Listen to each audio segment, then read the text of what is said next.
Bienvenue dans des Mama Lounge. Je suis Kitio, maman, femme ambitieuse et créatrice de ce podcast. J'ai créé cet espace pour t'aider à souffler, réfléchir, te reconnecter.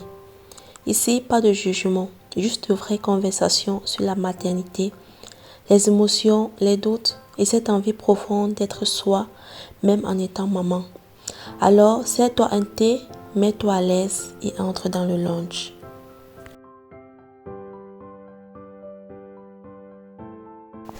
Un jour, je causais avec une connaissance, on a abordé un sujet très profond, très intéressant. J'ai trouvé nos discussions très pertinentes, raison pour laquelle j'ai voulu en faire un épisode de podcast. Je vais résumer en quelques mots le fond de sa pensée. Il disait tantôt, s'il accouche un enfant qui est laid, s'il arrive qu'il accouche un enfant physiquement qui n'est pas beau à ses yeux, disons ainsi, il va rappeler cela à son enfant constamment pour qu'il puisse s'habituer et lorsqu'il ira à l'extérieur, il ne pourra pas se morfondre ou bien se sentir mal si quelqu'un d'autre le lui dise puisqu'il serait déjà habitué qu'on le lui dise à la maison. Il était tellement sérieux, j'ai utilisé tous les arguments possibles que j'avais à ma possession pour le dissuader de cela. Malheureusement, je n'ai pas atteint mon objectif et je me suis dit, ok, si déjà une personne pense ainsi, ça veut dire qu'il y en a des milliers d'autres parents qui pensent que rappeler à l'enfant ses défauts ou bien ce qu'il n'arrive pas à faire, le lui rappeler constamment le fortifie. Mais moi, je pense que c'est tout autre. Ça a un effet inverse. L'épisode d'aujourd'hui porte sur les 8 attitudes pour construire la confiance en soi chez les enfants de moins de 3 ans. Oui, ce sujet est fondamental pour le développement même chez les tout-petits, pas juste les adultes. J'ai préféré me focaliser sur les enfants de moins de 3 ans parce que mes enfants, eux, ont moins de 3 ans. Donc, je me focalise beaucoup plus sur cet âge-là, comment transmettre cela à mes enfants. Après avoir fait des recherches, après avoir lu plusieurs textes, plusieurs articles concernant la confiance en soi chez les enfants et également écouter des vidéos, j'ai recensé plusieurs points qui pourront t'intéresser et ces points, je les applique également chez moi à la maison pour que mes enfants puissent se sentir confiants et avoir une forte estime de soi. On a parfois tendance à croire que la confiance en soi se développe à l'adolescence ou plus tard quand l'enfant doit affronter l'école, les examens ou les choix de la vie. Mais en réalité, les premières bases de cette confiance s'installent très tôt, même avant 3 ans. Alors, qu'est-ce que la confiance en soi chez un tout petit enfant? C'est sa capacité à croire qu'il peut essayer, qu'il a de la valeur et qu'il est capable d'apprendre, même s'il tombe ou se trompe. Et je pense que ces enfants naissent déjà avec cette confiance en soi, donc c'est inné chez eux, puisque lorsqu'ils grandissent, lorsqu'ils se développent, ils prennent des risques. Par exemple, un enfant qui ose ramper ou marcher vers un nouvel espace, même sans ses parents juste derrière lui, donc il essaye. Tu vas aussi voir des enfants de 2 ans qui vont essayer de remettre leurs chaussures tout seuls, même si ce n'est pas parfait, même si les pieds ne sont pas bien mis. Un enfant qui va tomber, mais se relever et réessayer sans se décourager. Par exemple, l'autre jour, mon enfant a fait une chute à l'air de jeu. Donc, il s'est bien écorché le nez, mais ça ne l'a pas empêché de vouloir encore s'asseoir sur sa voiture et conduire. Donc, vous voyez que les enfants essayent déjà, ils osent déjà, ils prennent des risques. Ça, c'est une graine de la confiance en soi.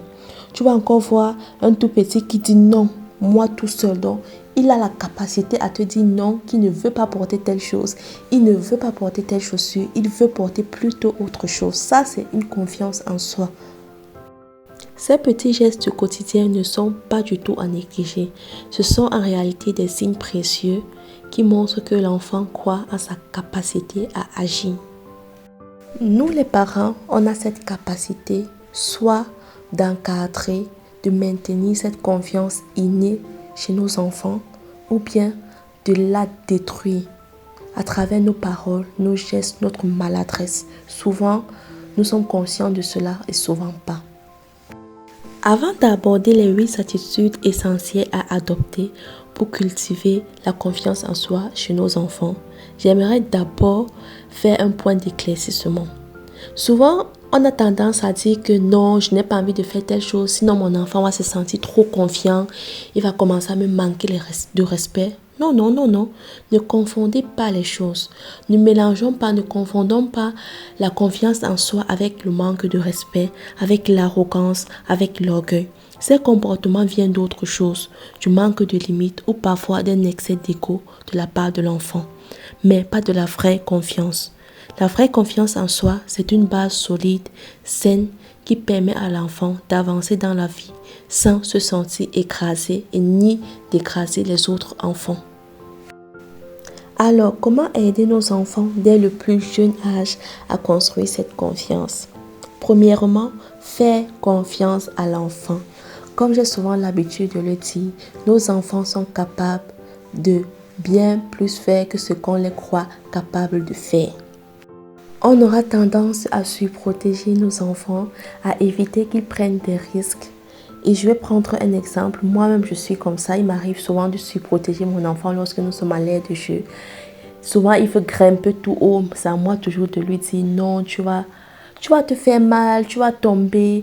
Toujours en train de lui rappeler qu'il ne peut pas le faire. Donc, il ressent que je suis en train de douter de lui. Ce que je fais généralement dans ce genre de situation, lorsque je juge que mon cœur n'est pas assez solide pour supporter le voir en train de faire certaines choses, je laisse son père prendre la relève. Lui, il est assez serein lorsqu'il s'agit de certaines activités comme grimper, des activités assez risquées, que moi je juge que c'est risqué, qu'il peut se blesser et tout. Mais ça peut aussi arriver qu'on fasse des activités aussi risquées, genre faire du vélo sur une petite pente en route et tout, sur une surface un peu goudronnée. Donc s'il tombe, il peut se blesser. Ce que je fais généralement, c'est le protéger, porter un casque. Là, je sais au moins s'il tombe, s'il arrive quelque chose, il a une protection, il a quelque chose pour le maintenir et il pourra donc faire son activité tranquillement et moi je suis beaucoup plus sereine. Donc cette surprotection-là est assez naturelle, c'est assez instinctif. Donc pour encadrer, pour recadrer cela, pour ne pas tout le temps être derrière l'enfant à le protéger, créer un cadre adéquat et propice pour que l'enfant puisse se mouvoir tranquillement et toi, le parent, tu es beaucoup plus serein. Et très souvent aussi, on n'aime pas laisser nos enfants poser des actions, faire certaines choses parce qu'on a peur de ce qui va arriver. On ne veut pas avoir plus de travail, plus qu'il en faut. Je vais prendre un exemple. Si ton enfant ne mange pas encore seul, il est encore tout petit, il a 10 mois, il a 11 mois, et il manifeste l'envie de manger tout seul. Mais toi, le parent, tu te dis que merci, il ne sait pas encore utiliser une cuillère, il va mettre partout, il va salir partout. Donc, tu te projettes déjà et tu vois le travail qu'il va te donner et tu te braques. Tu ne laisses pas l'enfant essayer. Tu n'as pas confiance à sa capacité d'agir. Tu n'as pas confiance à sa capacité d'apprendre. Et là, l'enfant n'aura pas dans l'occasion d'utiliser une cuillère si tu ne le laisses pas faire. Un autre point que j'aimerais soulever, c'est la patience que nous, les parents, nous avons à laisser les enfants agir, faire les choses à leur rythme. D'habitude, on veut que l'enfant fasse vite. On n'est pas assez patient pour attendre que l'enfant prenne son temps et fasse ce qu'il a à faire. On l'interrompt dans ce qu'il est en train de faire. Je comprends que souvent on est pressé. Peut-être vous êtes en train de sortir. L'enfant veut porter ses chaussures seul. Là, tu le fais malgré lui, même s'il manifeste l'envie de le faire. Mais il ne faudrait pas que ça devienne une habitude. Il faut souvent le laisser être patient, aller à son rythme. C'est ainsi que petit à petit, il apprendra à être seul, à être autonome. Donc, faisons confiance à nos enfants un peu plus souvent. Le deuxième point pour construire la confiance en soi chez nos enfants, c'est de ne pas conditionner l'amour que tu lui donnes à sa réussite. Un enfant naît avec une immense dépendance à ses parents. Il a besoin de sentir que son parent l'aime. Il a besoin de sentir la présence, l'attention de ses parents. Il a besoin de sentir qu'il est digne d'amour même quand il commet des erreurs, même quand il se trompe. Je vais par exemple, je vais prendre un exemple. Ça peut arriver, tu es en table en train de manger avec l'enfant et il décide de ramener le verre lui-même à la cuisine, mais malheureusement, il trébuche, le verre se casse, le verre se casse et sur un coup comme ça, tu peux réagir sous la colère, mais lui, il a voulu commettre un bon acte, mais ça ne s'est pas passé comme prévu, donc c'est une maladresse et non une bêtise. Et dans ce cas-là, généralement, dans ce cas-là, la meilleure façon d'agir, c'est de comprendre que ce qu'il a fait, c'était une maladresse et accueillir cet acte beaucoup plus avec bienveillance qu'avec malveillance. Cela lui donne la liberté d'essayer à nouveau, de tomber, de recommencer si l'occasion s'y prête la prochaine fois, d'oser passer à l'action. L'amour inconditionnel ouvre un espace où l'enfant peut exprimer ses émotions, sa curiosité, ses envies sans peur d'être rejeté. Il sait qu'il peut revenir vers ses parents quoi qu'il arrive, même s'il commet des erreurs. Il ose plus facilement prendre des initiatives car il n'a pas peur de perdre l'amour de ses parents en cas d'échec. Il apprend que ses erreurs ne définissent pas sa valeur. Il est aimé qu'il fasse des erreurs ou pas. Troisième point, c'est de montrer à l'enfant qu'il est important. Un enfant a besoin de sentir qu'il existe dans le regard de ses parents. Pas seulement comme un petit à gérer, mais comme une personne qui compte. La confiance en soi se nourrit énormément de ce sentiment. Je suis important, j'ai de la valeur, je compte pour quelqu'un. Imagine-toi, tu es dans une salle, tu fais une présentation et les personnes qui sont en face de toi sont en train de bavarder. Ils n'écoutent même pas ce que tu es en train de dire. Comment est-ce que toi, tu vas te sentir? Je pense que ton estime sera touchée. Tu vas te sentir, tu auras l'impression que ce que tu dis n'a pas d'importance. Du coup, tu n'es pas important. Donc, ce même sentiment-là, l'enfant ressent cela. Tu dois te mettre disponible à vraiment écouter ton enfant. Je dis bien vraiment. Le regarder dans les yeux. Si tu es en train de manipuler ton téléphone, apprends à mettre ton téléphone de côté.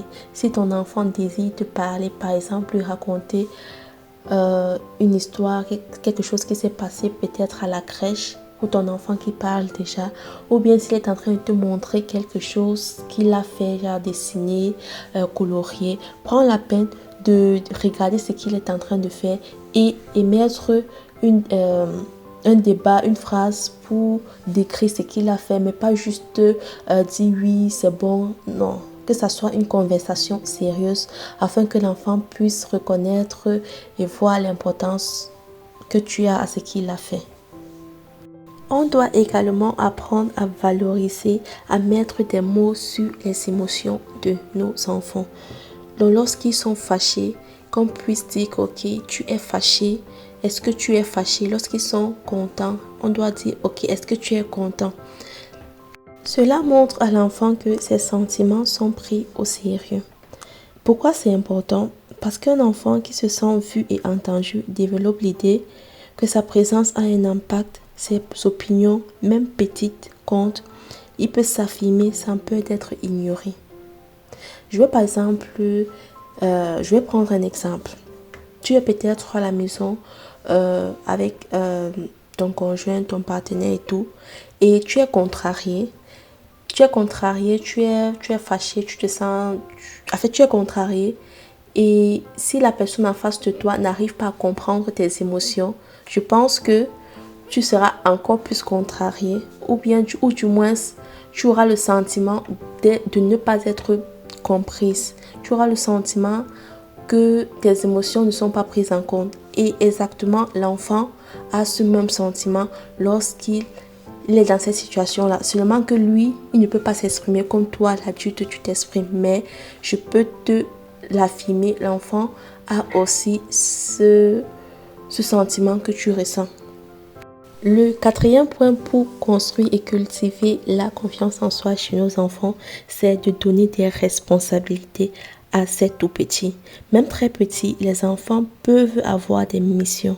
Ça peut paraître anodin pour nous, mais pour eux, c'est énorme. Je vais te prendre un exemple que tu as déjà vécu ou bien une connaissance à toi déjà vécue afin que tu puisses comprendre ce qui se joue en ce moment. Imagine, tu travailles dans une entreprise, tu es nouvelle dans une entreprise ou bien tu es nouveau si c'est un homme qui m'écoute et ton chef ne te donne jamais rien à faire. Donc, tu passes toute une journée, tu rentres à la maison, tu n'as rien fait, tu n'as rien appris, on ne te donne aucune responsabilité. Toi-même, comment tu vas te sentir? En tout cas, je ne vais pas décrire comment tu vas te sentir, mais je pense que tu pourras mettre des mots dessus. Et, je le dis toujours, l'enfant se sent toujours pareil. L'enfant a besoin de sentir qu'il a des responsabilités, qu'il a des missions. Et ce sont des tout petits gestes du quotidien. Tu peux par exemple demander à l'enfant de t'aider à dresser la table. S'il faut par exemple manger le soir tous ensemble, tu donnes des couverts à l'enfant d'aller déposer sur la table. Tu donnes des sous-plats qu'il peut te déposer. Donc tu lui donnes des petites choses qui ne sont pas très dangereuses pour lui et qui sont assez légers pour lui de porter, de transporter. Et tu vas voir avec quelle fierté il va faire cela. Ou bien tu peux être en train de faire la lessive. Tu dis à l'enfant, aide-moi à mettre ses habits dans la machine. Des petits trucs comme ça du quotidien. Ces petites responsabilités nourrissent la confiance en soi chez l'enfant petit à petit. Car elles disent à l'enfant, tu es capable. Tu fais partie du groupe. On compte sur toi.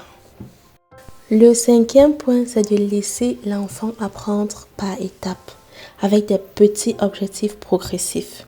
Des attentes trop élevées chez l'enfant créent de la frustration et un sentiment d'échec. L'enfant se décourage très facilement. Souvent, lorsqu'on achète les jouets de nos enfants, qui ont plusieurs pièces, genre 3, 4, 5, 6 pièces. Je vais prendre par exemple un puzzle de 6 à 8 pièces. Tu donnes à un enfant de 2 ans qui ne maîtrise pas encore, il n'est pas encore très bien concentré, il n'est pas encore assez stable pour comprendre le principe du jeu. Et là, d'un coup, tu lui donnes un puzzle de 6 pièces. Il va se sentir frustré, il va trouver le jeu tellement ennuyant et facilement il va se décourager, il ne pourra pas terminer le jeu. Et ce que tu peux faire par contre, c'est de prendre des puzzles de 2 pièces, ensuite 3 pièces, ensuite 4 pièces pour que l'enfant apprenne à jouer au puzzle progressivement. Et là, il prend beaucoup plus goût à jouer et il ne se rend même pas compte qu'il est en train d'apprendre étape par étape. Et si toi, le parent, ton objectif c'est que l'enfant s'habille tout seul, à un certain âge, tu dois d'abord commencer à lui apprendre à porter une manche tout seul et peut-être la prochaine fois le laisser rentrer l'habit, le haut à travers son cou par exemple tout seul. Donc petit à petit tu l'amènes à atteindre cet objectif que tu veux qu'il atteigne en lui donnant des petits exercices au fur et à mesure jusqu'au jour où il comprenne le principe de où est-ce que tu veux qu'il aille, de l'objectif que tu aimerais que l'enfant atteigne. Donc petit à petit, et il apprend mieux ainsi. Donc l'enfant apprend petit à petit avec certitude, avec l'impression qu'il peut y arriver, ce qui l'aide à ne pas abandonner face aux difficultés. Le 6e point ici est très crucial pour moi parce qu'on le fait même souvent sans s'en rendre compte, tellement c'est un automatisme. Arrêtons de comparer nos enfants avec les autres et même entre les frères avec ses frères. Chaque enfant est unique, chaque enfant a sa capacité, chaque enfant a ses forces, a sa façon de comprendre les choses, a son rythme de comprendre, d'analyser, de passer à l'action. Donc, arrêtons de comparer les enfants les uns avec les autres. Ça ne sert à rien de dire à ton enfant, par exemple, regarde ton ami là-bas, il sait déjà porter ses chaussures seul. Toi, tu ne peux même pas encore le faire. Ça sert à quoi de dire cela à l'enfant? La meilleure façon ici d'agir, c'est de dire, c'est toi-même le parent, de te dire que ok, l'autre enfant fait déjà telle chose seul, comment est-ce que je peux amener mon enfant à le faire également seul sans toutefois amener ce truc de comparaison et frustrer l'enfant, démoraliser l'enfant, rappeler à l'enfant qu'il est incapable. Non, c'est toi le parent, tu réfléchis, ok, comment est-ce que je peux amener mon enfant à avoir les mêmes capacités que les autres. Et là, tu réfléchis à une stratégie, à un moyen, à une façon de transmettre cela à ton enfant de façon saine, sans toutefois apporter toujours ce côté de frustration, de comparaison. Le septième point est également très crucial pour moi. Éviter les critiques personnelles et les paroles dégradantes. À quel moment un enfant doit se sentir confiant lorsqu'on lui dit tu es nul, tu es méchant, tu es laid, tu es, toujours des phrases négatives. À quel moment? Déjà que aujourd'hui il y a des adultes qui sont allés se décaper la peau parce qu'on a désapprécié leur couleur de peau. Des adultes qui sont allés se défriser les cheveux parce qu'ils n'arrivent pas à assumer leurs cheveux afro. À quel moment? Déjà, tu dis ces phrases à un enfant qui est en plein développement, qui est en pleine croissance, qui est encore en train de se construire personnellement. Comment tu veux que cet enfant se sente? Il est important de critiquer le comportement de l'enfant et non l'enfant lui-même. Je vais prendre un exemple. Ça peut arriver que l'enfant est en train de jouer avec son ami et il devient agressif avec celui-ci. Et toi, le parent, tu viens, tu commences à dire, tu es violent, tu es agressif. Là, tu es en train de t'attaquer et de coller une étiquette à ton enfant, de critiquer sa personne. Pourtant, l'acte qu'il a posé, c'est un acte ponctuel. Certainement, il ne le fait pas toujours. Ce que tu peux dire à la place, c'est par exemple, on ne pousse pas son ami. Quand tu le fais, il peut se blesser, il peut tomber et se faire mal. Là, tu t'attaques au comportement de l'enfant et non à sa personne. Les paroles dégradantes blessent énormément, plus qu'on ne le pense. Un enfant peut oublier un jouet cassé, mais il n'oublie jamais une phrase qui lui a fait mal. Ces paroles marquent profondément et peuvent devenir de petites blessures invisibles qui plus tard ressortent sous forme de manque de confiance, de peur d'essayer ou de colère. Ce que tu dis à l'enfant aujourd'hui, il se le répétera demain dans sa tête. Donc, fais très attention aux paroles que tu prononces. Huitième et dernier point, valoriser les efforts et les progrès. Ici, je vais donner la différence qui existe entre encourager et féliciter.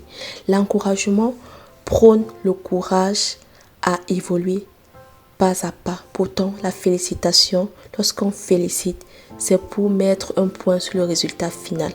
Mais l'importance ici, chez l'enfant surtout, c'est d'observer le progrès, c'est de voir le chemin parcouru, c'est d'encourager l'enfant à évoluer, à progresser. C'est de dire à l'enfant que je vois tes progrès, j'observe tes progrès et je t'encourage à aller vers l'avant. Tu peux par exemple en train de jouer avec ton enfant qui est en train d'empiler les cubes et tu te rends compte que au bout du cinquième cube qu'il est en train d'empiler, tout tombe. Du coup, l'enfant se fâche, il est mécontent parce que c'est tombé. Au lieu de dire que oh non, c'est tombé et de manifester l'action qui s'est passée, tu peux par exemple dire que waouh, tu as pu empiler 5 cubes, c'est bien, c'est super, continue ainsi, essaye encore. Si l'enfant est complimenté uniquement quand il réussit, il associera sa valeur au résultat. Mais si tu valorises ses efforts et progrès, même petits, il comprendra que l'échec fait partie de l'apprentissage. C'est cette compréhension qui construit une confiance solide. Il ne s'agit pas ici de féliciter tout et n'importe quoi. Un compliment forcé ou exagéré peut sonner faux, même chez l'enfant. Il vaut mieux des encouragements simples, précis, adaptés à la situation, à l'action. Si ton enfant a porté ses chaussures seul, par exemple, tu peux lui dire « Waouh, tu as porté tes chaussures seul, bravo !» Là, il sait bien que l'encouragement, le bravo est pour cette action précise. Valoriser et encourager un enfant, c'est lui donner un miroir positif de lui-même. C'est lui montrer que ses efforts comptent, que ses progrès sont vus et appréciés. Et c'est ainsi qu'il développe une confiance profonde, durable, qui ne dépend pas seulement de ses réussites, mais de son chemin. C'était ainsi les 8 attitudes que tu pourras adopter quotidiennement à la maison avec les enfants si tu veux développer et cultiver leur confiance en soi. La confiance en soi, ce n'est pas un cadeau qu'on offre une fois pour toutes. C'est une graine qu'on sème chaque jour dans les petites choses du quotidien.